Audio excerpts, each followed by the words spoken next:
ಇಳಿಸುತ್ತೇನೆ. ನೀವು ಯಾರ ಮೇಲೆ? ನಮ್ಮ ಮೇಲೆ.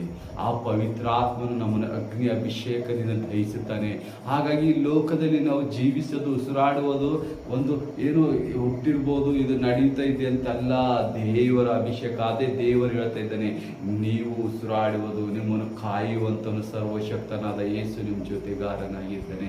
ಆತನ ಜೊತೆಗಾರ ಇದ್ದಾಗ ನೀವು ಮಾತ್ರ ಈ ಕಾರ್ಯ ಮಾಡುವಂತರಾಗಿದ್ದೀರಿ. ಪ್ರಿಯರೇ, ನಾನು ಹೇಳುವುದೆಷ್ಟೇ, ದೇವರು ನಿಮ್ಮ ಜೊತೆ ಇವತ್ತು ಮಾತಾಡ್ತಾ ಇದ್ದಾನೆ. ಎಷ್ಟು ಅದ್ಭುತವಾದ ಕಾರ್ಯ! ಇದಕ್ಕಿಂತ ಹೆಚ್ಚಾಗಿ ನಿಮ್ಗೆ ಏನಾದರೂ ಬೇಕಾ? ಆತ ನೋಡ್ರಿ, ನೀವು ಆತನಿಗೆ ಏನು ಬೇಡ್ತಾ ಇದ್ದಾನೆ ಅಂದರೆ, ನೀವು ನಿಮ್ಮ ಪ್ರಾರ್ಥನೆ, ನಿಮ್ಮ ನಡವಳಿಕೆ, ನಿಮ್ಮ ಚಿಂತೆ ಭಾರಗಳು ಆತನಿಗೆ ಹಾಕಿರಿ.